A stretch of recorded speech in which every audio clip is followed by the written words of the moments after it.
മഞ്ജു എന്റെ മുന്നിൽ വരണം എന്നിട്ട് പറയണ എന്നെ ഇഷ്ടമല്ലാന്ന്. മഞ്ജു പറയണ എന്നെ ഇഷ്ടമല്ലെന്ന് വേറെ ആരും അല്ല. അപ്പൊ മഞ്ജു ഞെട്ടിപ്പോകുന്നൊരു കാര്യം കൂടി ഉണ്ട്. അതെന്താന്നറിയാം? ഇല്ല, എനിക്ക് മനസ്സിലായി എന്ന് പറയും. അപ്പൊ എന്താന്ന് ചോദിക്കും പറയും പുറകിൽ ഗണ്ണുണ്ട്. അല്ലാണ്ട് നിനക്ക് എന്നെ ഇഷ്ടമല്ലാത്തോണ്ടല്ല. അല്ല, തുടര് സിനിമയുടെ സ്ക്രിപ്റ്റ് മോഷ്ടിച്ചത് ഈ മഞ്ജുവും ടോവിനെയും കൂടിയാ. അങ്ങനെയാണ് ആ മനുഷ്യൻ പറയണ കേട്ടോ, ഞാനല്ലേ. മഞ്ജുവിനെ പറയരുത്. മഞ്ജുവിനെ പറഞ്ഞു. മഞ്ജു വായിച്ചായിരുന്നു, എന്റെ മഞ്ജു ടോവിനോയും അത് വായിച്ചായിരുന്നു. പിന്നെ തുടരും സിനിമ വന്നപ്പോഴേ ഞാൻ ഞെട്ടിപ്പോയെ. മഞ്ജുവിന് മാത്രം ഞാൻ വായിക്കാൻ കൊടുത്ത സാധനം അവള് ടോവിനോയും കാണിച്ചു. ഒരു കയറ്റം സിനിമയിൽ അഭിനയിച്ചതിന്റെ ദുരന്തമാണ് ഇപ്പോഴും. ആ ഇറക്കം ഇപ്പോഴും മഞ്ജു ശരിക്കും ആ സിനിമയുടെ പേര് കയറ്റോന്നല്ല ഇടണ്ടേ, മറ്റേ കുഴിന്നായിരുന്നു. പടുകുഴി. ഈ അവതാരികനായിട്ടിരിക്കുന്ന ഒരു പയ്യനൊക്കെ ഉണ്ട്, അവനൊക്കെ മറ്റേ അപ്പൊ ഞാൻ ഇവന് പ്രാന്ത ഒന്ന് തോന്നരുത് പറയണോണ്ട് നിങ്ങളുടെ തമ്പ് പോലെ പുള്ളി പറഞ്ഞു കൊല്ലപ്പെടും എന്ന് പറഞ്ഞു. ഇവിടത്തെ ഒരുപാട് തമ്മിലാണ് ഞാൻ കണ്ടേക്കണം. മറ്റേ ഇയാൾ കൊല്ലപ്പെടും, അയാൾ കൊല്ലപ്പെടും. ഞാനൊരു ദിവസം നമ്മുടെ പ്രിയ സുഹൃത്ത് ഗൗതം കൃഷിയോട് പറഞ്ഞായിരുന്നു, ഞാൻ ചായ കുടിച്ചോണ്ടിരിക്കുമ്പോഴേ അപ്പൊ ചായ പുറത്തേക്ക് വന്ന് ഗോത്തില്ലേ ചായ കുടിച്ചോണ്ടിരിക്കുമ്പോ പറഞ്ഞു ഇനി എന്തെങ്കിലും വീഡിയോ കയറ്റാൻ വേണ്ടി രതീഷ് ചക്രവാണി കൊല്ലപ്പെടുമെന്ന് പറഞ്ഞു. കാരണം ഭാര്യ കൊച്ചുകളൊക്കെ ഉണ്ട ഞെട്ടിപ്പോയി. സാർ, നമ്മുടെ സനൽകുമാർ ശശിധരൻ വീണ്ടും രംഗത്ത് വന്നിട്ടുണ്ട്. മഞ്ജു വാര്യരും ദിലീപും തമ്മിൽ കണ്ടു. ആ കണ്ടത് ആശാൻ അങ്ങ് സുഖിച്ചിട്ടില്ല. അത് മീഡിയ മാനിപ്പുലേഷൻ ആണ്, അല്ലെങ്കിൽ ഈ പറയുന്ന ശത്രുക്കളൊക്കെ കൂടി ഉണ്ടാക്കിയെടുത്ത എന്തൊക്കെയോ സ്റ്റേജ് ഷോ ആണെന്നൊക്കെയാണ് അദ്ദേഹം പറയുന്നത്.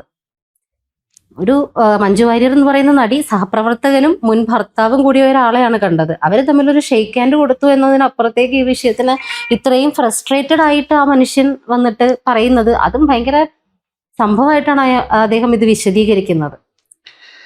അല്ല, ശരിക്കും പറഞ്ഞാൽ ഇതിന്റെ പിന്നിൽ ഞാൻ എൻ്റെ നിലപാട് മാറ്റി. ഞാൻ തീർച്ചയായിട്ടും ഇതിന്റെ പിന്നിൽ വൻ ഗൂഢാലോചനയുണ്ട്. അവർ തമ്മിൽ കൈകൊടുത്തതിന്റെ പിന്നിലല്ല, ശരിക്കും പറഞ്ഞാൽ മഞ്ജു വാര്യർ ഒരു മാഫിയയുടെ ക്ലച്ചസിലാണ്. അത് സത്യം പറഞ്ഞാൽ ഗൂഢാലോചന തുടങ്ങുന്നത് ഈ കൈകൊടുക്കലിൽ നിന്നല്ല. ശരിക്കും പറഞ്ഞാൽ ലിസ്റ്റിൻ സ്റ്റീഫൻ മറ്റേ ഈ ബിൽഡിംഗ് പണിയാൻ തീരുമാനിച്ചുള്ളൂ. അത് തന്നെ ഒരു ഗൂഢാലോചനയാണ്. കാരണം ഈ മൂവ്മെന്റിന് വേണ്ടിയാണ്.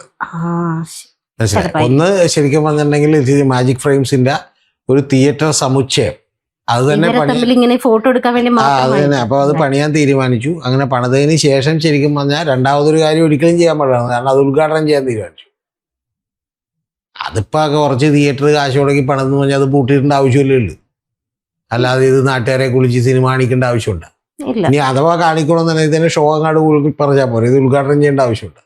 അപ്പൊ അതിന്റെ രണ്ടിന്റെ ആവശ്യമില്ല. അപ്പൊ അങ്ങനെ ഒരുപാട് ഗൂഢാലോചനകളുടെ പരിണിത ഫലമായിട്ടാണ് ലാസ്റ്റ് മഞ്ജു വാര്യർ അവിടെ ഇരിക്കുകയും ദിലീപ് വരികയും ചെയ്തിട്ടുള്ളത്. പിന്നെ ഈ ഗൂഢാലോചന എന്തുകൊണ്ടാണ് സ്ത്രീയില്ല. അത് തന്നെ, സ്ത്രീ ഇല്ലെങ്കിൽ വേറെ എന്തെങ്കിലും സംഭവിക്കണം. അത്രയും ആണുങ്ങളുടെ ഇടയ്ക്ക് പാവം എന്റെ മഞ്ജു ഒറ്റപ്പെട്ടു പോയി. ഇത് ശരിക്കും പറഞ്ഞാൽ മഞ്ജു എന്ത് ചെയ്യും? പിന്നെ അത് മാത്രമല്ല, ശരിക്കും പറഞ്ഞാൽ മഞ്ജു സനൽകുമാർ ശശിധരനെ കൂടി ഒന്ന് വിളിക്കാമായിരുന്നു. എങ്കിൽ സ്ത്രീ ഇല്ലെങ്കിലും കുഴപ്പമില്ലായിരുന്നു. പക്ഷെ അതും വിളിച്ചില്ല. പിന്നെ എനിക്ക് പറയാനുള്ളത് ലിസ്റ്റിൻ സ്റ്റീഫനോടാണ്. ലിസ്റ്റിൻ സ്റ്റീഫൻ ഇത്ര വൃത്തിയിട്ട് കാണിക്കരുത്. കാരണം പുള്ളിക്കെങ്കിലും ഈ പുള്ളിനെ ഒന്ന് വിളിക്കായിരുന്നു. സനൽകുമാർ ശശി അവിടെ നിൽക്കായിരുന്നു. ഒന്ന് ആലോചിച്ച് നോക്കി, അവര് രണ്ടുപേരും കൂടി അവിടെ നിന്ന് കൈ കൊടുത്തു. പൃഥ്വിരാജ് ഉണ്ട്, ബാക്കിയുള്ള ആളുകളുണ്ട്. അപ്പൊ അത് യഥാർത്ഥത്തിൽ പിന്നെ അടുത്ത ചോദ്യം എന്ന് പറയുന്നത്, എങ്കിൽ ആദ്യം ഈ വീഡിയോ അല്ലേ പുറത്തു വരേണ്ടതെന്ന് ചോദിക്കണം.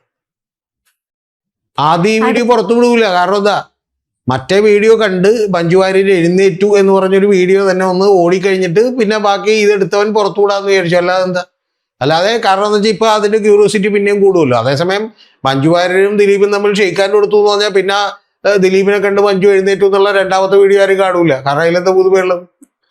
മനസ്സിലായ? അപ്പൊ ആദ്യം അത് വിട്ടിട്ട് ശരിക്കും പറഞ്ഞാൽ രണ്ടാമത്തെ വീഡിയോ വിട്ടു.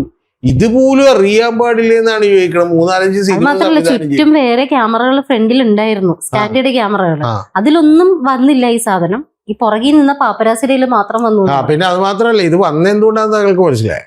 അതാണ് അതിന്റെ പിന്നിലുള്ള ചിന്ത. അതില് എനിക്കും എന്റെ പാർട്ടും കൂടി പറയാനുണ്ട്, എന്റെ ഗൂഢാലോചനയും കൂടി ഞാൻ തുറന്ന് പറയണേ. കാരണം കൺഫസ് ചെയ്യണേ ഇത് ചെയ്യണേ. ശരിക്കും പറഞ്ഞാൽ പുള്ളിയുടെ ഇതെന്താന്ന് വെച്ചിട്ടുണ്ടെങ്കിൽ, പുള്ളി പറയണത് ഇപ്പൊ സത്യം പറഞ്ഞാൽ പുള്ളി ഇങ്ങനെ 6-7 കൊല്ലം പറഞ്ഞുകൊണ്ടിരുന്നത് കൊണ്ട് ജനങ്ങളൊക്കെ സംശയിക്കാൻ തുടങ്ങി. ദർ ഈസ് സംതിങ്, എന്തുകൊണ്ട്? കാരണം ഇതിന്റെ പിന്നിൽ ഈ മഞ്ജു വാര്യർ ഒരു മാഫിയയുടെ പിടിയിലാണെന്ന് ജനത്തിനൊക്കെ സംശയം തുടങ്ങി. അപ്പൊ ആ സംശയം ഇനിയും എന്ത് ചെയ്യും? അത് നിവർത്തിച്ചില്ലെങ്കിൽ ഇത് തിളച്ച് ചാടും.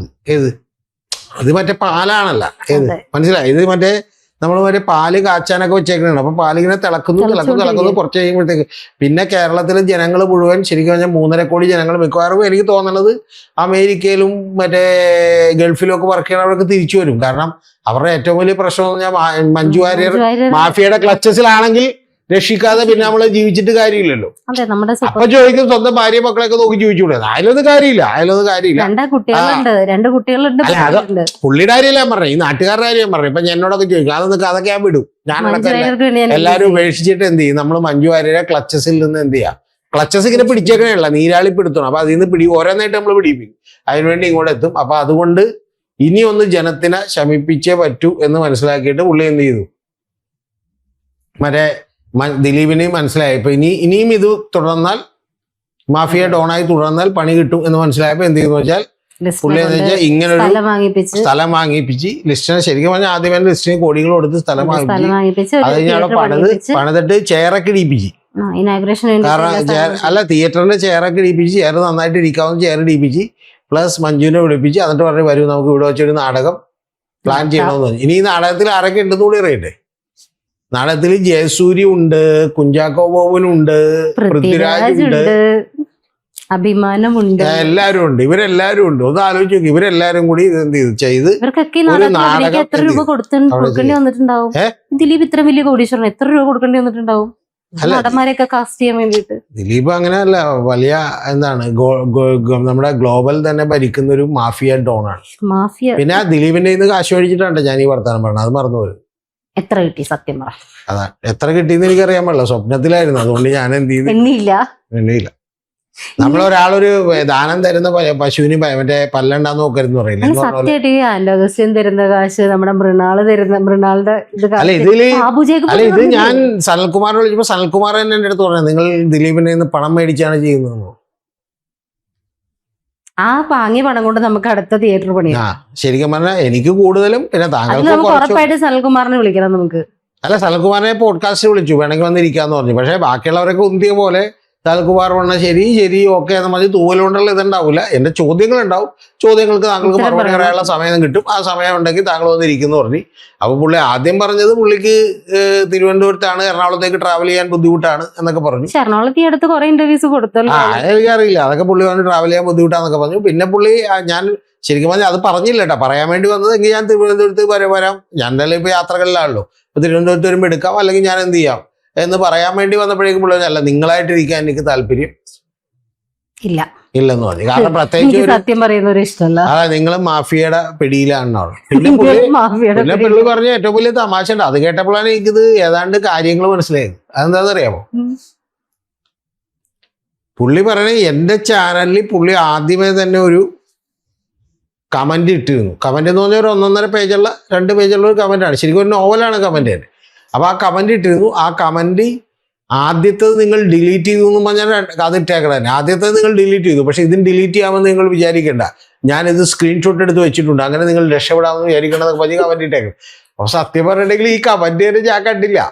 ഓഫീസിലുള്ള മറ്റേ ഒരു പുള്ളി ഇത് അപ്പ് ചെയ്യുന്ന ഇത് പുള്ളി വന്നിട്ട് എൻ്റെ അടുത്ത് പറഞ്ഞ്, സാർ ഒരു കമന്റ് ഇട്ടുണ്ട്, സാർ കണ്ടില്ലേ? അപ്പൊ ഞാൻ പറഞ്ഞു ഞാൻ കണ്ടില്ല. ഒന്നാമത് ഞാൻ എൻ്റെ ചാനലിലെ കമന്റുകൾ നോക്കാറുണ്ടായി, പക്ഷെ ഈ കഴിഞ്ഞ ഒരാഴ്ചയായിട്ട് ഒരു 2 ആഴ്ചയായിട്ട് ഭയങ്കര തിരക്കായതുകൊണ്ട് നോക്കാൻ പറ്റിയില്ല.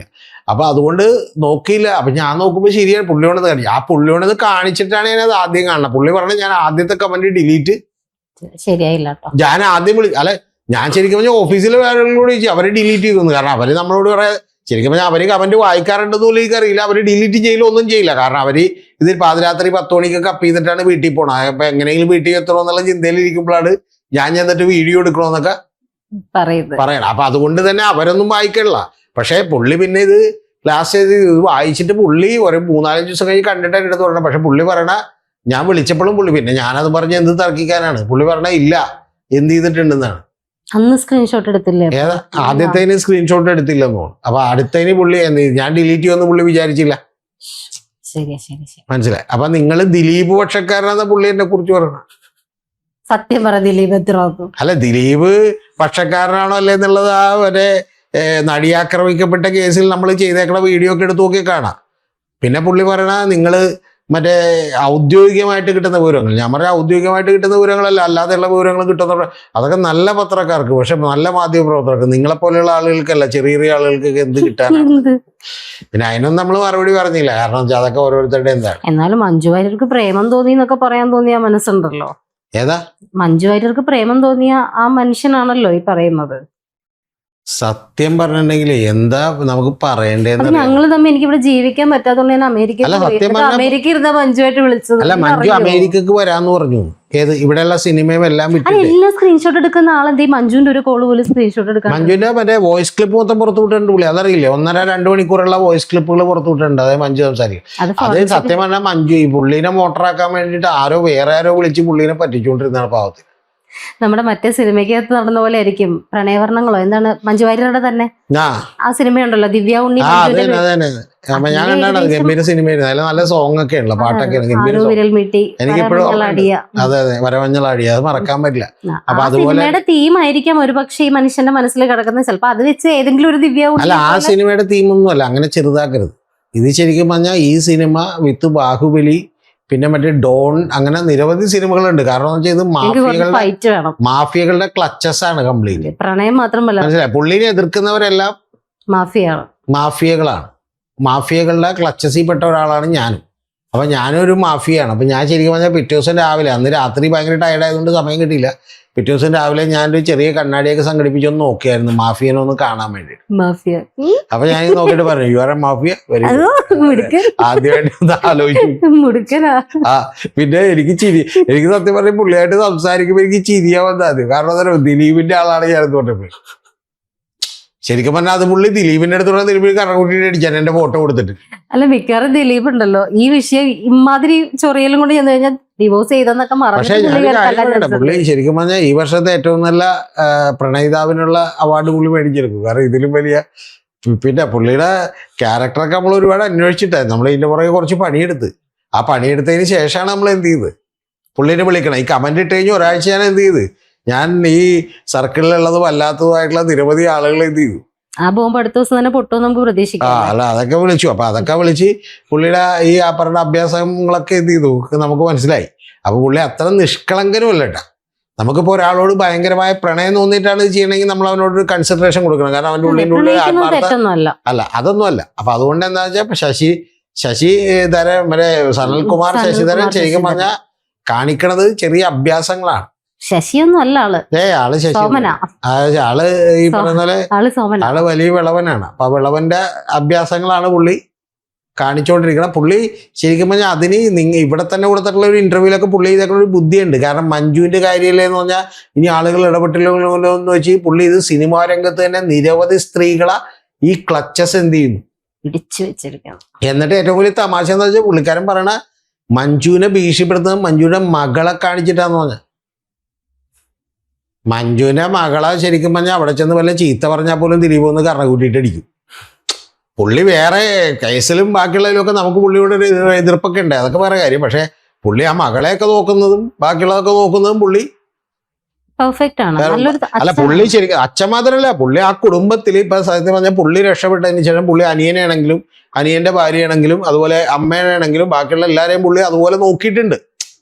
ഉള്ളതുപോലെ ഒരുപാട് കാര്യങ്ങൾ അങ്ങനെ കൊച്ചി ഹനീഫയുടെ ഫാമിലി ആണെങ്കിലും ഒരുപാട് പേര് പറഞ്ഞു. മറ്റേ KPC ലളിത ഇവർക്കൊക്കെ പുള്ളി ചെയ്തിട്ടുണ്ട്. നമ്മളിപ്പോ പുള്ളിയുടെ വക്കാലത്തൊന്നും എടുത്തിട്ടില്ലല്ല, നമ്മൾ ശരിക്കും പുള്ളിനെ ഭീകരമായി എതിർത്തുകൊണ്ടിരുന്നതാണ് ആ സമയത്തൊക്കെ തന്നെ. ആ കാര്യത്തിൽ ഇപ്പോഴും നമ്മൾ ഉറച്ചു വെക്കുന്നു. പക്ഷെ ഇതെന്നും പറഞ്ഞ് പുള്ളിയുടെ മകളെ എന്ത് ചെയ്യുന്നു, പുള്ളിയുടെ മകളെ കണ്ണ് കാണിച്ച് ഇപ്പുറത്ത് എന്ത് ചെയ്യുന്നു, മഞ്ജു വാര്യർ നിയന്ത്രിക്കുന്നു. മഞ്ജു വാര്യർ അതുകൊണ്ട് എന്ത് ചെയ്യുന്നു, മഞ്ജു വാര്യർക്ക് ഞാൻ മറ്റേ പോഡ്കാസ്റ്റിൽ പറയാൻ വേണ്ടി മഞ്ജു വാര്യർ എവിടെയൊക്കെ താമസിക്കണ മറ്റേ രവീസ് ലോഡ്ജില. പുള്ളി പറഞ്ഞ തൊട്ടിപ്പുറത്ത് ഗണ്ണുണ്ട് എന്നൊക്കെ പറയാം. എന്തൊരു സാമാന്യം. മഞ്ജു വാര്യർ താമസിക്കുന്ന ഏതെങ്കിലും ഹോട്ടലിലേക്ക് ഗണ്ണ് കയറ്റാൻ പറ്റുമോ? താങ്കൾ ഈ മാരിയറ്റിലോ ക്രൗൺ പ്ലാസയിലോ ഒക്കെ ചെന്ന് നോക്കുക, അവിടെ വണ്ടിയും കൂടി പരിശോധിച്ചിട്ടാണ് എന്ത് ചെയ്യണത്. അവര് മാന്യത കൊണ്ട് നമ്മൾ ഡ്രസ്സൂരി മേടിക്കണമെന്ന് മാത്രമേ ഉള്ളൂ, ബാക്കി എല്ലാ പരിശോധനയും കഴിഞ്ഞിട്ടാണ് അകത്തേക്ക്. അത് വണ്ടി പരിശോധിക്കും. ഏത് ഇപ്പൊ മാരിയറ്റിലൊക്കെ ഞാൻ ചെല്ലുമ്പോൾ വണ്ടി മറ്റേ ഇതൊക്കെ വെച്ച് കംപ്ലീറ്റ് പരിശോധിച്ചിട്ടാണ് എന്ത് ചെയ്യണത്. അകത്തേക്ക് പോകാൻ പറ്റുള്ളൂ. പിന്നെ നമ്മൾ ഇടക്കിടക്ക് ചെന്ന് പരിചയമുള്ളതുകൊണ്ടാണ് ചെറുതായിട്ട് എന്ത് ചെയ്യുന്നത്. ഇത് പക്ഷെ നമ്മൾ വെച്ച് കമ്പയർ ചെയ്ത് എന്താന്ന് വെച്ചാൽ നമ്മള് സ്വന്തമായിട്ട് ലിസ്റ്റിനെ കൊണ്ട് സ്ഥലം വാങ്ങിപ്പിച്ച് തിയേറ്റർ ഉണ്ടാക്കിച്ച് അവിടെ വെച്ച് ഇങ്ങനെ ഒരു സീൻ ക്രിയേറ്റ് ചെയ്യാൻ ദൃശ്യം മോഡലൊക്കെ കളിക്കാൻ പറ്റിയ ഇതിനൊക്കെ കൂടെ നിൽക്കാൻ ഈ നാട്ടിലെ ആളുണ്ടല്ലോ എന്ന് ചോദിക്കും. അല്ല, ചിലരുടെ കമന്റ് ആണ് വെറുത്ത് അവസാനം വെറുപ്പിന്റെ അവസാനം കുട്ടിശങ്കറിനോട് എനിക്ക് അല്ല, അങ്ങനെ സിനിമയൊക്കെ ഉണ്ട്. താങ്കൾ അറിയുന്നില്ല, തമിഴിലൊരു ഗംഭീര സിനിമ ഞാൻ പണ്ട് കണ്ടിട്ടുണ്ട്. അതായത് കല്യാണം കഴിക്കുകയാണ്. കല്യാണം കഴിക്കുമ്പോ ഈ പെൺകുട്ടിക്ക് വേറൊരു പ്രണയമുണ്ട്. ആ ഭയങ്കര ഫേമസ് ആയിട്ടുള്ള സിനിമയുണ്ട്, ഞാൻ അതിന്റെ പേര് കിട്ടി. ആ പ്രണയമുണ്ട്. പ്രണയത്തിൽ നിന്ന് പിടിപ്പിച്ചിട്ടാണ് ഈ കല്യാണം കഴിക്കുന്നത്. അപ്പോൾ ഒരു ഹസ്ബൻഡ് എന്ത് ചെയ്യുന്നു, ഹസ്ബൻഡ് ഇത് മനസ്സിലാക്കിക്കൊണ്ട്, അതായത് അകൽച്ചയാണെന്ന് മനസ്സിലാക്കിക്കൊണ്ട് എല്ലാ സ്പേസും പുള്ളി വിട്ടുകൊടുത്തുകൊണ്ട്, എന്നാൽ പുള്ളി ഇങ്ങനെ മാസങ്ങളും വർഷങ്ങളും ഒക്കെ പതുക്കെ ഇവരോട് സോഫ്റ്റായി പെരുമാറിക്കൊണ്ട് അവർ അപ്പുറത്തെ മുറി കിടക്കണമെന്ന് പറയുമ്പോൾ അത് സമ്മതിച്ച്, എന്നാൽ ഒരു അസുഖം വരുമ്പോഴത്തേക്ക് ഇങ്ങനെ പെരുമാറി കുറെ കഴിയുമ്പോൾ, അതായത് ഒരു 1-2 കൊല്ലങ്ങൾ കഴിയുമ്പോൾ ഭയങ്കരമായ പ്രണയത്തിലേക്ക് ഇവർ രണ്ടുപേരും എത്തുന്നുണ്ട്. ആ സമയം അതുപോലെ എത്തുന്നുണ്ട്. അപ്പൊ അതുപോലെയൊക്കെ ആണെങ്കിൽ ഇത് നമുക്ക് മനസ്സിലാക്കാം. കാരണം എന്ന് വെച്ചാൽ എന്താ, ഇലവഴിഞ്ഞിപ്പുഴയിൽ ഒഴുകിപ്പോയ മറ്റേ മൊയ്തീനെയും കാത്തിരിക്കുന്ന കാഞ്ചനമാലയാണെങ്കിൽ നമുക്ക് മനസ്സിലാക്കാം, നമുക്ക് അവരോട് ഇന്ന് റെസ്പെക്റ്റേ ഉള്ളു. പക്ഷെ പ്രധാനപ്പെട്ട ഒരു കാര്യം ഇതൊന്നും അല്ല കേട്ടോ. അല്ല, പ്രണയിക്കുന്നത് നല്ല കാര്യം, പ്രണയിക്കാൻ എല്ലാവർക്കും അവകാശം. പെണ്ണൊരു നോ പറയുമ്പോ അത് കേൾക്കാനുള്ള അല്ല, പെണ്ണ് നോ പറഞ്ഞ് അല്ല, നോ പറയണത് പുള്ളി നേരിട്ട് വന്ന് പറയണോന്നാ. നേരിട്ടല്ല, മറ്റേ പത്രമാധ്യമങ്ങളുടെ മുമ്പിൽ വന്ന് പറയണോന്നാണ് പറയണത്. എനിക്ക് സനൽകുമാർ ശശിധരനെ ഇഷ്ടമല്ല. ഏതാ? ഞങ്ങളൊന്നും ഒരു ബന്ധവുമില്ല. മഞ്ജു വാര്യർ തന്നെ വന്ന് പറഞ്ഞു. അതെ അതെ. See, I am rejecting your ഇയാളെ പോലുള്ള ഒരാൾ I am rejecting your love, Mr. Sanalkumar Sasidharan. എനിക്ക് പുള്ളിയോട് ഒറ്റക്ക് വിളിച്ച് പറഞ്ഞാലും പോരാ. മാധ്യമങ്ങളെ വിളിച്ചു കാരണം ഒറ്റക്ക് വിളിച്ച് പറഞ്ഞിട്ട് കാര്യമില്ല. കാരണം ഒറ്റക്ക് വിളിച്ച് പറഞ്ഞാൽ ഗണ്ണുണ്ട് പുറകിൽ. ശരി. അല്ലെങ്കിൽ ഈ ഗണ്ണ് വിട്ടാൽ ശരിക്കും പറഞ്ഞാൽ മഞ്ജു വാര്യർ എന്ത് ചെയ്യുന്ന വെച്ചാൽ ആ ഡിഫൻഡർ എടുത്ത് അപ്പൊ തന്നെ പറക്കും. എവിടെ? തമിഴ്നാട്ടിൽ താമസിക്കുന്ന ഇതാണ് വൃത്തിയോട് പറയില്ലെന്ന് പറഞ്ഞു. എങ്ങോട്ടെങ്കിലും അല്ല, സനൽകുമാർ ശശിധരൻ തമിഴ്നാട്ടിലുള്ള സ്ഥലത്തേക്ക് പറക്കും. പക്ഷെ മാഫിയയുടെ ക്ലച്ചസിൽ നിന്ന് വിടണം. ഈ ബൈക്ക് എടുത്ത് ഹിമാലയ പോകാനായിട്ട് നിങ്ങൾ തെറ്റിദ്ധരിക്കരുത്.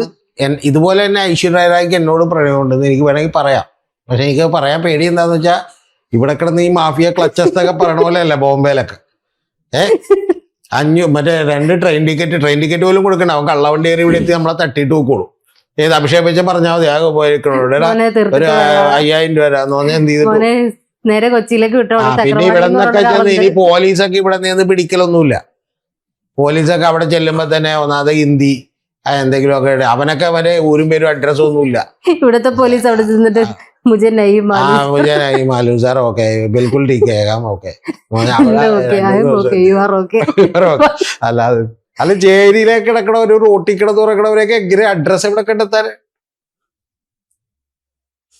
മനസ്സിലായി? അപ്പൊ അതുകൊണ്ട് ഇതൊക്കെ എന്ത് ചെയ്യും? അല്ല, എനിക്ക് സാറിനോട് ഒരു വലിയ റിക്വസ്റ്റ് ഉണ്ട്, എന്റെ അപേക്ഷയാണ്. എന്തായാലും ഇത്രയും കാശ് കിട്ടി മാഫിയുടെ കയ്യിൽ നിന്ന്, അതിൽ നിന്ന് കുറച്ച് താങ്കൾക്ക് കിട്ടിയിട്ടുണ്ട്. അത് പറഞ്ഞ എന്റെ കാശ് എനിക്ക് കുറച്ചല്ലേ. അത് പുള്ളി എന്നോടായതുകൊണ്ട് പറയാത്ത. കാരണം ഇങ്ങനെ പറയാൻ വേണ്ടി തന്നെ എന്ത് ചെയ്ത് താങ്കൾക്ക് കിട്ടി, ഇനി പുള്ളിക്കും കിട്ടിയാന്നൊക്കെ പറയുമെന്ന് അറിയില്ല. ദൈവത്തെ സാറിന് എന്തായാലും മാഫിയുടെ നല്ലൊരു എമൗണ്ട് കിട്ടിയല്ലോ, അതിൽ നിന്ന് കുറച്ച് കാശ് മാറ്റിച്ചിട്ട് നല്ലൊരു സൈക്കാട്രിസ്റ്റിനെ അല്ലെങ്കിൽ ഒരു സൈക്കോളജിസ്റ്റിനെ ആ പാവം മനുഷ്യനെ ഒന്നും കൊണ്ട് കാണിച്ചിട്ട്, ചിലപ്പോ ഇത് സങ്കടം തോന്നുന്നുണ്ട്, ചിലപ്പോ ഇങ്ങനെ സംഭവം കാര്യം നടന്നു, അവൻ മാഫിയയുടെ ഇതിലാണ്, എന്നെ ഏത് നിമിഷവും കൊല്ലാൻ വരും, അങ്ങനെയൊക്കെയുള്ള ഒരു തോന്നൽ ചിലപ്പോ. അല്ല, പുള്ളി 24 മണിക്കൂറും പറയണ ശരിക്കും പറഞ്ഞാൽ ഒന്ന് തോന്നരുത് പറയണോണ്ട് നിങ്ങളുടെ തമ്പ് പോലെ പുള്ളി പറയും കൊല്ലപ്പെടും എന്ന് പറഞ്ഞ. ഇവിടത്തെ ഒരുപാട് തമ്മിലാണ് ഞാൻ കണ്ടേക്കണം. മറ്റേ ഇയാൾ കൊല്ലപ്പെടും, അയാൾ കൊല്ലപ്പെടും. ഞാനൊരു ദിവസം നമ്മുടെ പ്രിയ സുഹൃത്ത് ഗൗതം കൃഷിയോട് പറഞ്ഞായിരുന്നു, ഞാൻ ചായ കുടിച്ചോണ്ടിരിക്കുമ്പോഴേ അപ്പൊ ചായ പുറത്തേക്ക് വന്ന് ഗൗതത്തിനെ ചായ കുടിച്ചോണ്ടിരിക്കുമ്പോ പറഞ്ഞു, ഇനി എന്തെങ്കിലും വീഡിയോ കയറ്റാൻ വേണ്ടി രതീഷ് ചക്രവാണി കൊല്ലപ്പെടുമെന്ന് പറഞ്ഞു. കാരണം ഭാര്യ കൊച്ചുകളൊക്കെ ഉണ്ട ഞെട്ടിപ്പോയി. എനിക്ക് കുഴപ്പമില്ല, കാരണം നമുക്കറിയാലോ ഇതാ ഭാഷ. ഉടൻ കൊല്ലപ്പെടുമെന്നൊക്കെ പറഞ്ഞ എന്ത് ചെയ്യും? ഒരു ദിവസം ഞാൻ ഞെട്ടിപ്പോയത് പിയേഴ്സ് മാഷിന്റെ ഫോട്ടോ കൊടുത്തിട്ട് എന്ത് ചെയ്യും കൊല്ലപ്പെടുമെന്നൊക്കെ. അപ്പൊ ഞാൻ ശരിക്കും പറഞ്ഞാൽ വേറെ ആരോ കൊല്ലപ്പെടുമെന്നാണ്, പക്ഷെ പിയേഴ്സ് മാഷ്. അപ്പൊ ഞാൻ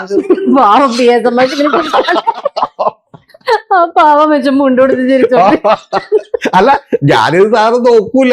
ഞാൻ നോക്കുമ്പോ പിയേഴ്സ് മാഷ ഫോട്ടോ, പിന്നെ താഴെ കാണുന്നത് മറ്റേ വലിപ്പത്തിൽ കാണുന്നത് കൊല്ലപ്പെടുന്നു. അപ്പൊ ഞാൻ കാരണം ആര് ശരിക്കും പറഞ്ഞാൽ എന്ത് ചെയ്യും? എന്താണ് അപ്പൊ മഹാഭാവി ഞാൻ മുകളിലേക്ക് വായിക്കുമ്പോ വേറെ പേരാണ് അത് ഞാൻ പറയണല്ലോ, ഇന്നയാൾ കൊല്ലപ്പെടും കൊല്ലപ്പെടും കൊല്ലപ്പെടും എന്നൊക്കെ പറഞ്ഞു. അതുപോലെ എന്ത് ചെയ്യണം, പുള്ളി രാവിലെ എനിക്ക് തോന്നണ ഈ വീഡിയോസ് കണ്ടിട്ടാണെന്ന് എനിക്ക് സംശയമുണ്ട്, എല്ലാ ദിവസവും കൊല്ലപ്പെടും കൊല്ലപ്പെടും എന്ന് പറഞ്ഞിട്ട്. എന്റെ മഞ്ജു കൊല്ലപ്പെടും. ഇവിടെ സത്യത്തിൽ സംഭവിച്ചേക്കണതേ ഇവര് തമ്മിൽ കൈ കൊടുത്തത് ഈ പറയുന്ന ഏകാന്ത കാമുകന് സഹിക്കാൻ പറ്റിയിട്ടില്ല. പുള്ളിക്ക് അത് ഒരു സഹിക്കാൻ കാമുകന്റെ മനസ്സ് സാർ മനസ്സിലാക്കണം. അല്ല സഹിക്കാൻ ശരിക്കും പറ്റില്ല. പറഞ്ഞാൽ ദിലീപ് കാണിച്ചതിൽ അതിലൊരു ദിലീപല്ല ഈ വീഡിയോ എടുത്തവർ കാണിച്ചതിൽ അതിലൊരു വൃത്തികേടുണ്ട്. വേറെ ആര് കണ്ടാലും ഇത് ആ തമിഴ്നാട് റീജിയനിലേക്ക് ഈ സാധനം വിടരുത്, അതെ. തിരുവനന്തപുരം അത് റീജിയനിലേക്ക് സ്നേഹിക്കുന്ന പെണ്ണ് വേറൊരുത്തിന് കൈ കൊടുക്കാൻ കണ്ടു കഴിഞ്ഞാൽ സഹിക്കാൻ പറ്റുമോ? അതാണ് ഞാൻ സത്യം പറയണെങ്കിലേ ആ മഞ്ജു വാര്യരുടെ ഒരു അവസ്ഥ ഒന്ന് ആലോചിക്കും. നമ്മുടെ പെങ്ങളാണെങ്കിൽ ഒന്ന് ആലോചിക്കണം, നമ്മുടെ സിസ്റ്റർ ആണെങ്കിൽ ഒന്ന് എന്തായിരിക്കും സംഭവിക്കും ഒന്ന് ആലോചിക്കും. എന്നിട്ട് കൊടുക്കും. എന്ത് ശരിക്കും പറഞ്ഞാൽ അവര് വെറുതെ രാവിലെ ഉച്ചക്കും വൈകുന്നേരം അവഹേളിച്ചുകൊണ്ടിരിക്കണേ. എന്നിട്ട് കുറെ സാംസ്കാരിക നായകരൊക്കെ മറ്റേ എഴുതിയിട്ട് ഒരു കത്തും വിട്ടേക്കണ എന്തെന്ന് ഇത് അന്വേഷിക്കണോ നീ? ഏത് ഇപ്പൊ നാളെ ഐശ്വര്യയെ കുറിച്ച് എനിക്കിത് പറയാം. ഐശ്വര്യ മാഫിയയുടെ ക്ലച്ചസിലാണ്. ഏത് മാഫിയ? അപ്പൊ ഐശ്വര്യ പറയണേ എനിക്കൊന്നും ഇല്ലെന്ന് പറയുമ്പോ ഇല്ല, നിങ്ങൾ മാഫിയയുടെ ഇല്ല. ക്ലച്ചസിലാണ്, നിങ്ങൾ അറിയാഞ്ഞിട്ടാണ്, നിങ്ങൾ ആ ഉപബോധ മനസ്സിനെ മറ്റേ മാഫിയ പിടിച്ചു കീഴടക്കി. വെച്ചിരിക്കുകയാണ്. ആ അങ്ങനെയൊക്കെ പറയുന്ന പക്ഷെ തിയറീസ് അങ്ങോട്ട് ഉണ്ട്. ഇതിനെ ഇവിടുന്ന് വെടിവെക്കും. ഇപ്പൊ നമുക്ക് ഈ വേട്ടക്കാരനും ഇരയും തമ്മിൽ ഈ ഇരക്ക് ലാസ്റ്റ് വേട്ടക്കാരനോട് ചിലപ്പോ ഒരു ഇതൊക്കെ തോന്നും, അങ്ങനെയുള്ള സിറ്റുവേഷൻസ് ഒക്കെ ഉണ്ട്. പക്ഷെ മഞ്ജുവോട് വളരെ സ്വതന്ത്രമായിട്ട് എന്ത് ചെയ്യണേ ഉള്ളൂ. മഞ്ജു ഹിമാലയയിൽ പറക്കുക. മഞ്ജു സൂപ്പർ ബൈക്കിൽ പറക്കണം. അപ്പൊ പക്ഷെ സൂപ്പർ ബൈക്കിൽ പറക്കുമ്പോൾ നിങ്ങൾ കാണാതെ പോരുത്, പുറകിൽ ഗണ്ണുണ്ട്. സൂപ്പർ ബൈക്കിൽ വേറൊരുത്തം പിന്നിലിരിക്കുന്നുണ്ട്.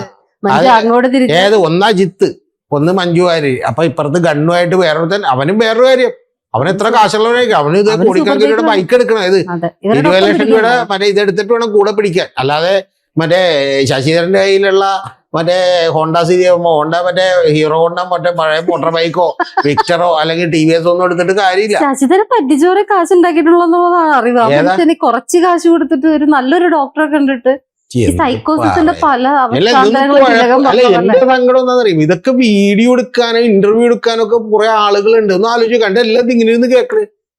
അതെ സർ. കറക്റ്റ് ഗൺ നിങ്ങൾക്കറിയാത്ത മഞ്ജു വാര്യർ താമസിക്കുന്ന റൂമിന്റെ ഇപ്പുറത്തെ റൂമിൽ ഗണ്ണുണ്ട് എന്ന് പറയുമ്പോ ഞാൻ ചോദിക്കണത് ശരിക്കും പറഞ്ഞിട്ടുണ്ടെങ്കിൽ ഈ അവതാരികനായിട്ടിരിക്കുന്ന ഒരു പയ്യനൊക്കെ ഉണ്ട്, അവനൊക്കെ മറ്റേ അപ്പൊ ഞാൻ ഇവര് പ്രാന്ത ആർക്കേ ഇവരല്ല, ശശികുമാരല്ല, സനൽകുമാരല്ല, മറ്റൊക്കെ ഇന്റർവ്യൂ എടുക്കുന്നവനൊന്ന് ആലോചിച്ചു. ഇന്റർവ്യൂ എടുക്കുന്നവനൊന്നും ചോദ്യങ്ങളില്ല. ഇരിക്കുന്നതിന്റെ ഒരു അവസ്ഥ അത് മലയാള സിനിമയിൽ വലിയൊരു വാഗ്ദാനം. പിന്നെ വേറൊരു നമ്മുടെ സുഹൃത്തുണ്ട്, ആ സുഹൃത്ത് താങ്കൾക്കൊക്കെ അറിയുന്ന സുഹൃത്ത് എന്നോട് പറഞ്ഞു ഇത് ശരിയാണ്, പുള്ളി പറഞ്ഞൊക്കെ ശരിയാന്ന് പറഞ്ഞു. അത് പിന്നെ കറക്റ്റ് ആണ്. കാരണം വെച്ചാൽ രാത്രി ഒരു 12 1 മണിക്ക് വിളിച്ചാൽ 1 മണിക്ക് നമുക്ക് എന്ത് ശരിയാണെന്ന് തോന്നുന്ന സമയമുണ്ട്. ആ സമയത്ത് എന്ത് ശരിയാന്ന് തോന്നുന്നു ആലോചിച്ചു. അങ്ങനത്തെ ഒരു സിറ്റുവേഷൻ നമ്മൾ എത്തുവാണെങ്കിൽ നമുക്ക് ശരിയാന്നൊക്കെ തോന്നും. ഇത് ന്യൂസ് സൈറ്റിലൊക്കെ ഇന്റർവ്യൂ എടുത്തിട്ട് എന്നാൽ തിരിച്ചു ചോദിക്കണ്ടേ. ഞാൻ പുള്ളിനെ വിളിച്ചായിരുന്നു പോഡ്കാസ്റ്റ് എനിക്ക് എക്സ്പെൻസ് ഒക്കെ ഞാൻ എടുക്കാം. ഞാൻ ഇതിലൂടെ പറയുന്നു, താങ്കൾ അവിടെ നിന്ന് ഇങ്ങോട്ട് പറഞ്ഞ എക്സ്പെൻസും ഇനി മറ്റേ തിരുവനന്തപുരത്തോ കോഴിക്കോട് എവിടെയെന്ന് വെച്ചാൽ എന്ത് ചെയ്തു പറഞ്ഞു, ഞാൻ വന്നെടുക്കാം. പക്ഷെ ഒറ്റ കാര്യമുള്ളു, മറ്റേ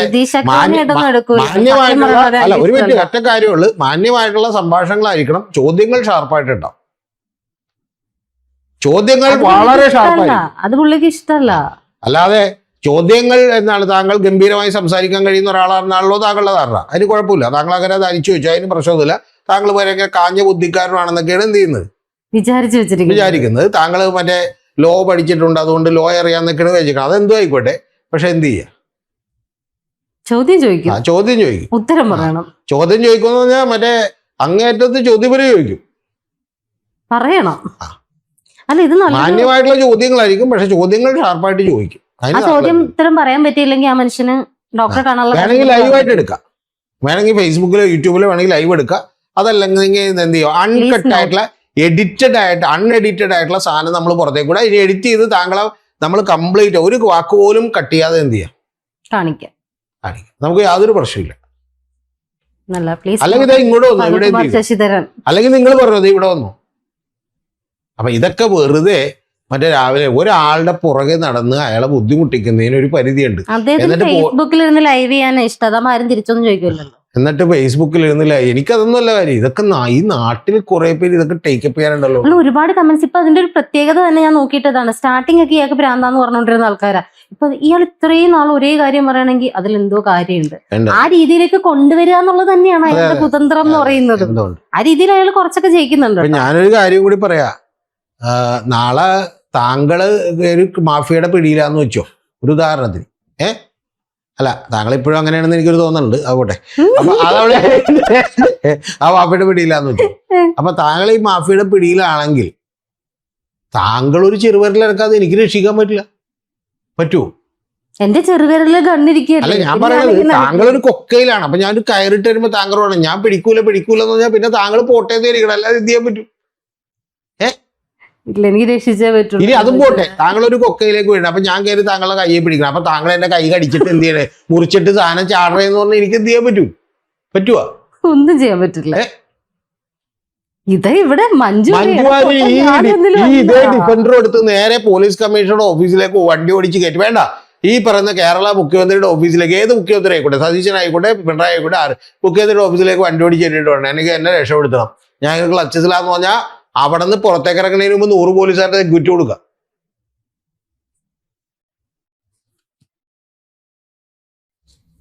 ഞാൻ ആദ്യം ഒരാളെ മിണ്ടൂല്ലെന്ന് വിചാരിച്ച് അയാളെ നാണം കെടുത്താൻ വേണ്ടി എന്ത് ചെയ്യും? ഇല്ല, മഞ്ജു വന്ന് പറയണം. മഞ്ജു എന്റെ മുന്നിൽ വരണം, എന്നിട്ട് പറയണം എന്നെ ഇഷ്ടമല്ലാന്ന്. മഞ്ജു പറയണം എന്നെ ഇഷ്ടമല്ലെന്ന്. വേറെ ആരും അപ്പൊ മഞ്ജു ഞെട്ടിപ്പോകുന്നൊരു കാര്യം കൂടി ഉണ്ട്. അതെന്താന്നറിയാം? ഇല്ല, എനിക്ക് മനസ്സിലായി എന്ന് പറയും. അപ്പൊ എന്താന്ന് ചോദിക്കുമ്പോ പറയും പുറകിൽ ഗണ്ണുണ്ട്. അല്ലാണ്ട് നിനക്ക് എന്നെ ഇഷ്ടമല്ലാത്തോണ്ടല്ല. എനിക്കറിയാം, ഞാനിങ്ങനെ പാടി പാടി ഭരിക്കും കടാപ്പുറത്ത്. നമ്മളെ കൂട്ടത്തിലൊക്കെയുള്ള ആളുകൾ ഉണ്ടായിക്കണം. ഒരുത്തനുണ്ടായി. അപ്പൊ അവൻ ശരിക്കും പറഞ്ഞൊരു പെൺകുട്ടിയോട് പ്രണയം പറഞ്ഞു. കോളേജിൽ പഠിക്കണുണ്ട്, പ്രീ ഡിഗ്രി ആയിട്ടുള്ളൂ. അപ്പൊ ആ പെൺകുട്ടി പറഞ്ഞു നമ്മൾ തമ്മിൽ അങ്ങനെ ഒരിക്കലും യോജിക്കാൻ സാധ്യതയില്ല. അപ്പൊ ഇവന്റെ പറച്ചിൽ എന്താണെന്നറിയാം? എൻ്റെ വീട്ടിൽ പണമില്ലാത്തതുകൊണ്ടാണ് അത്. ഇമോഷണൽ. അങ്ങനെ അപ്പൊ ഇവൻ ഇങ്ങനെ ഞാൻ പഠിച്ച് വലിയ ഉയരത്തിലെത്തിയിട്ട് പുള്ളിക്കാരീനെ കെട്ടിക്കോളാം. അപ്പൊ ഇങ്ങനെ വേണ്ടി ഓരോ ദിവസവും, ഞാനിപ്പോ മുഴുവൻ പറയുന്നില്ല, മുഴുവൻ പറഞ്ഞാൽ അതിൽ കുറെ മോശപ്പെട്ട കാര്യങ്ങളൊക്കെ ഉണ്ട്, അതുകൊണ്ട് പറയുന്നില്ല. അപ്പൊ ഇങ്ങനെ ഓരോ ദിവസവും ഓരോരോ കാര്യങ്ങൾ പറയണേ. 1.5 കൊല്ലായി ഇത് ക്ലാസ് വിടാറ്. അപ്പൊ ഇവനെ വിളിച്ചൊരു സുഹൃത്ത് വന്നിട്ട് പറഞ്ഞാൽ, സാറേ എന്നോട് രേഷ, എടാ ഇവൻ നശിച്ച് നാരായണക്കല്ലെടുത്ത് പോകും, നീ ഒന്ന് അവനോട് സംസാരിക്കണമല്ലോ. അപ്പൊ നമ്മൾ അവനെടുത്ത് സംസാരിക്കുമ്പോൾ നമ്മൾ അവനോട് പറഞ്ഞു ഇതൊന്നുമല്ല കാരണം. ബേസിക്കലി നിനക്ക് യാതൊരുവിധ വിവരവും ബോധവും ഇല്ല. കാരണം എന്താ വെച്ചാൽ ഈ പെൺകുട്ടി 15 തൊട്ട് 20 തൊട്ട് ഇത് റിജക്ഷൻ വന്നിട്ട് റിജക്ഷൻ പോലും ഇവന് മനസ്സിലാകുന്നില്ല. ആ പെൺകുട്ടിയാണെങ്കിൽ ആ സമയത്ത് വേറൊരു പയ്യനായിട്ട് പ്രണയത്തിൽ ആയി. എന്നാൽ ആ പെൺകുട്ടി ഇവനോട് എന്ത് ചെയ്യുന്നില്ല, ഹാർഡായിട്ട് പറയുന്നില്ല. അതിന്റെ കാര്യം എന്താണെന്നറിയാമോ? ഇവന്റെ ഒരു ഇഷ്ടമാണല്ലോ. ഇപ്പൊ നമ്മളോട് ഒരാൾ ഭയങ്കരമായ തീവ്രമായ ഒരു ആരാധന കാണിക്കുന്ന, ഒരു ഇഷ്ടം കാണിക്കുന്ന പറഞ്ഞാൽ ഇറങ്ങിപ്പോടാന്ന് പറഞ്ഞാൽ നമ്മൾ മുഖത്തിട്ട് അടിക്കൂലല്ലോ. അവനെ മാക്സിമം പറഞ്ഞ് മനസ്സിലാക്കാൻ വേണ്ടി ശ്രമിക്കും. അപ്പൊ ഈ പെൺകുട്ടിക്ക് വേറൊരു അഫയർ ഉണ്ടെന്നേരം. ലാസ്റ്റ് എന്ത് പറ്റിയെന്ന് വെച്ചാൽ, ഞാനിത് സംസാരിക്കാൻ കാര്യം ഐശ്വര്യ അറിയേണ്ടത്, ഈ അഫയർ ഉള്ളവര് ഡൗട്ടായി ഇവക്ക് അവരോട് സോഫ്റ്റ് കോർണർ ഇട്ടത് പറഞ്ഞു, മനസ്സിലായ? അപ്പൊ ഞാൻ അവനോട് കൂടി പറഞ്ഞ് മനസ്സിലാക്കിയിട്ടാണ് ലാസ്റ്റ് ഞാൻ ഇവനോട് പറഞ്ഞു മനസ്സിലാക്കാൻ. അപ്പൊ ഇവൻ എന്നോട് പറയണേ, എനിക്ക് മനസ്സിലായി, എനിക്ക് സാമ്പത്തികം ഇല്ലാത്തതുകൊണ്ട് മാത്രമാണ് ഈ പ്രശ്നമെന്ന് എനിക്ക് മനസ്സിലായി. അപ്പൊ അതുകൊണ്ട് ഇപ്പൊ എനിക്ക് 17 വയസ്സായി. 27 വയസ്സാകുമ്പോ ചെന്ന് അവളെ വീണ്ടും പ്രപ്പോസ് ചെയ്യുന്നു. അപ്പൊ ഒറ്റ കാര്യം പറഞ്ഞുള്ളൂ, അപ്പൊ എന്റെ കൂടെ വേറൊരുത്തരുണ്ട് കേട്ടാ, റിയാസോ. അപ്പൊ അവൻ പറയണേ, 27 വയസ്സാകുമ്പോ നീ പോയി പ്രപ്പോസ് ചെയ്തു. പക്ഷെ അതിനിടയിൽ എപ്പോഴെങ്കിലും നീ 1.5 കൊല്ലമായിട്ട് ആ കൊച്ചിന് ഉപദ്രവിച്ചുകൊണ്ടിരിക്കണം. ഇനി ഉപദ്രവിച്ചിട്ട് അറിഞ്ഞിട്ടുണ്ടെങ്കിൽ മുഖം കൊടുത്ത് ഞാൻ റോട്ടിട്ട് പോകുന്നു. പിന്നെ ഇവന്റെ പ്രശ്നം എന്ത് ചെയ്തു? സോൾവ് ആയി. ചിലർക്ക് റിജക്ഷൻ അങ്ങ് ഇതിന്റെ ചെറിയൊരു വേർഷനാണ് ഈ ആസിഡ് റിയലൊക്കെ, മനസ്സിലായ? പക്ഷെ അതൊക്കെ കുറച്ചുകൂടി പ്യുവർ ആയിരുന്നു. ഈ ആസിഡ് റിയൽ ലെവല് ശശിധരൻ എന്തായാലും അത് ചെയ്തില്ലല്ലോ. ഏതാ? സനൽകുമാർ ശശിധരനെ ആസിഡ് അറിയാൻ പോയിട്ടൊന്ന് കാണാനെങ്കിലും പുള്ളിക്കാരനൊന്ന് മുമ്പിൽ കിട്ടിയിരുന്നെങ്കിൽ എന്നായിരിക്കും അത് ആലോചിക്കുന്നത്. ഞാൻ പോഡ്കാസ്റ്റിൽ പറയാനുള്ള ഉത്തരം. ആയിക്കോട്ടെ, വെയിറ്റിംഗ്. അല്ല, അടുത്ത പോഡ്കാസ്റ്റ് തന്നെ വരണ്ട, അതിനകത്ത് ഞാൻ ഇതിന് അല്ല, ഉത്തരം പറയാം. ഇനിയും ഈ ദിലീപ് മഞ്ജു വിഷയം കൊണ്ട് വന്നു കഴിഞ്ഞാൽ ദിലീപ് ചിലപ്പോൾ എടുത്തിട്ട് അടിക്കാനുള്ള ചാൻസ് ഉണ്ട് ഇങ്ങനെ. ഈ ദിലീപിനൊന്നും ചെയ്യാൻ പറ്റില്ല, ദിലീപിന് ചെയ്യാൻ പറ്റില്ല, മധുവരത്ത് ചെയ്യാൻ പറ്റില്ല, ഇവർക്ക് ആർക്കെങ്കിലും എന്തെങ്കിലും ചെയ്യാൻ പറ്റും. കാരണം അവരൊക്കെ അത്ര സെലിബ്രിറ്റീസ് ആണ്. നാളെ ചെയ്താൽ ഈ നാട്ടുകാർ മുഴുവൻ നേരെ തിരിയും. അവര് പറയാൻ പോണ എന്താന്ന് വെച്ചാൽ അയ്യോ എന്തൊരു ആവശ്യം ഇരിക്കണമെന്ന് എന്തേ ഉള്ളു, ചോദിക്കുള്ളൂ. മനസ്സിലായ? പാവം പുള്ളിയുടെ പല ചെയ്യണ്ടെന്ന് ചോദിക്കും. പുള്ളി ഒന്നും ചെയ്യണില്ല, പുള്ളിയുടെ നാക്കൊന്ന് അടച്ചു വെച്ചാ മതി. ഇവന്റെ കൂടെ നിൽക്കാൻ ഇപ്പോഴും കുറെ പേരുണ്ടെന്നേ. അവര് അല്ല, ഇവന്റെ അത് കാര്യങ്ങൾ ശരിക്കും. അന്വേഷിക്കണം, മറിച്ച് ചെയ്യണം, മറ്റേത് ചെയ്യണം എന്നൊക്കെ പറഞ്ഞ് എന്ത് ചെയ്യണേ?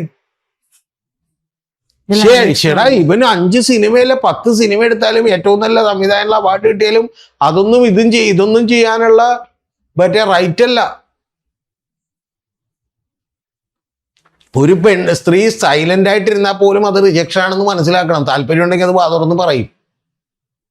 പിന്നെ കേസ് കൊടുക്കുമ്പോൾ പറയണ കേസ് വ്യാജമാണ്, അത് അവളല്ല. എല്ലാം വ്യാജമാണ്. അതാണ് ഞാൻ പറഞ്ഞത്. അപ്പൊ നാളെ ചേർത്ത് പറഞ്ഞത് എനിക്ക് നിങ്ങൾ ഇഷ്ടമല്ല എന്റെ പുറകെ വരണമെന്ന് പറഞ്ഞാൽ പോലും അപ്പൊ തന്നെ പുറകിൽ ഗണ്ണ് മാറ്റിയാൽ നിങ്ങൾ എന്നെ കെട്ടിപ്പിടിക്കുമെന്ന് പറഞ്ഞാൽ എന്ത് ചെയ്യും?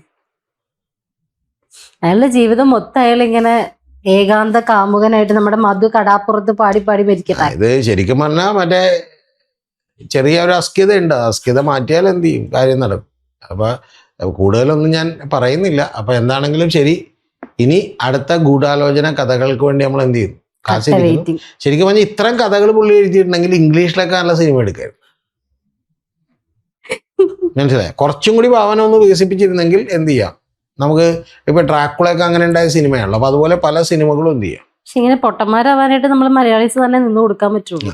പിന്നെ ചെറിയ സിനിമകൾ, പിന്നെ സിനിമകളുടെ പേര് പുള്ളി കൃത്യമായിട്ടുണ്ട്. ആ സിനിമ പേര് പുള്ളി കൃത്യമായിട്ടുണ്ട്. ഇപ്പൊ ടൊവിനോയിട്ടുള്ള സിനിമക്ക് വഴക്ക്. വഴക്ക്. ടോവിനെ ചതിച്ചതാ പാവ മനുഷ്യനെ. ടോവിനെ മഞ്ജു വാര്യർ കൂടെ ടൊവിനോ ചതിച്ചെന്നല്ല, അല്ല, ടൊവിനോ ചതിച്ചല്ല, ടൊവിനോ ഗൂഢാലോചനയാണ്. ടോവിനെയും ഗൂഢാലോചന. അല്ല, തുടരും സിനിമയുടെ സ്ക്രിപ്റ്റ് മോഷ്ടിച്ചത് ഈ മഞ്ജുവും ടോവിനെയും കൂടിയാ. അങ്ങനെയാണ് ആ മനുഷ്യൻ പറയണ കേട്ടോ, ഞാനല്ലേ. മഞ്ജുവിനെ പറയരുത്, മഞ്ജുവിനെ പറഞ്ഞു. മഞ്ജു വായിച്ചായിരുന്നു, എന്റെ മഞ്ജു ടോവിനോ അത് വായിച്ചായിരുന്നു. പിന്നെ തുടരും സിനിമ വന്നപ്പോഴേ ഞാൻ ഞെട്ടിപ്പോയെ. മഞ്ജുവിന് മാത്രം ഞാൻ വായിക്കാൻ കൊടുത്ത സാധനം അവള് ടോവിനോയെ കാണിച്ചു. മഞ്ജു വാര്യരോട് എനിക്ക് ഭയങ്കര സ്നേഹമാണ്. സത്യത്തിൽ ഞാൻ കഴിഞ്ഞ ദിവസം ഞെട്ടിപ്പോയി മഞ്ജു വാര്യർ വിളിക്കണമെന്ന്. ശരിക്കും മഞ്ജു വാര്യരോട് എനിക്ക് സംസാരിക്കണമെന്നുണ്ടായി. താങ്കൾക്കറിയാലോ, ചില കോമൺ സുഹൃത്തുക്കൾ വേണമെങ്കിൽ പറഞ്ഞാൽ സംസാരിപ്പിക്കായിരുന്നു. പക്ഷെ എനിക്ക് തന്നെ പിന്നെ ഞാനത് വേണമെന്ന് പറയാൻ പോയതാ അവരോട്. എനിക്ക് മഞ്ജുവായിട്ട് സംസാരിക്കണം ഒരു 10 മിനിറ്റ്. പിന്നെ എനിക്ക് തന്നെ ഒരു ചമ്മൽ തോന്നി. കാരണം വെച്ചാൽ പുള്ളിക്കാരോട് സംസാരിച്ച് ഒന്നാമത് ആദ്യമായിട്ട് സംസാരിക്കുമ്പോൾ തന്നെ ഈ കാര്യമൊക്കെ എങ്ങനെയാണ് എന്ത് ചെയ്യുന്നത് ചോദിക്കണമെന്ന് വെച്ചാൽ ഞാനത് വേണ്ടെന്ന് വെച്ച്. എന്നോട് ചോദിച്ചാണ് പലരും നിങ്ങൾക്ക് എന്തെങ്കിലും സഹായം ചെയ്തു തന്നോ വേറെ ഇങ്ങനെ സംസാരിക്കും. അപ്പൊ ഞാൻ പറഞ്ഞത് വേണ്ടെന്ന് വെച്ച്. യഥാർത്ഥത്തിൽ എനിക്ക് മഞ്ജുവാര്യരോട് പറയാനുള്ളത് ഓരോരോ വഴി കിടക്കുന്ന വയ്യാവേലികൾ കയറി പിടിക്കരുത്. ഒരു കയറ്റം സിനിമയിൽ അഭിനയിച്ചതിന്റെ ദുരന്തമാണ് ഇപ്പോഴും എന്ത് ചെയ്യും. ആ ഇറക്കം ഇപ്പോഴും തീർന്നു. ശരിക്കും ആ സിനിമയുടെ പേര് കയറ്റോന്നല്ല ഇടണ്ടേ, മറ്റേ കുഴിന്നായിരുന്നു. പടുകുഴി. ആ, ഏത് മറ്റേ വാരിക്കുഴി എന്നാണ് ഇടുന്നത്. വാരിക്കുഴി, അതിലേക്ക് വീണു. അല്ല, എന്തൊക്കെ പറഞ്ഞ സെക്സി ദുർഗയുടെ ലിങ്ക് ചോദിച്ചാണ് ഞങ്ങളുടെ ബന്ധം തുടങ്ങണേന്നാ പറയുന്നത്.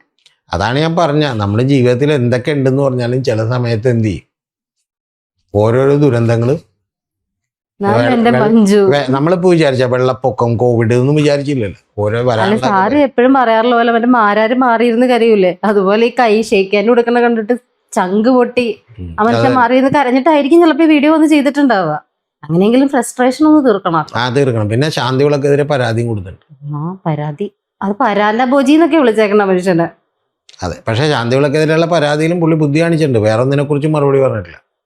ഒരേ ഒരു കാര്യം മാത്രം പറഞ്ഞിട്ട്. അപ്പൊ എന്തായാലും എല്ലാവിധ എന്നോട് പ്രിയപ്പെട്ട സുഹൃത്ത് സനൽകുമാർ ശശിധരന് പരിഭവം തോന്നരുത്.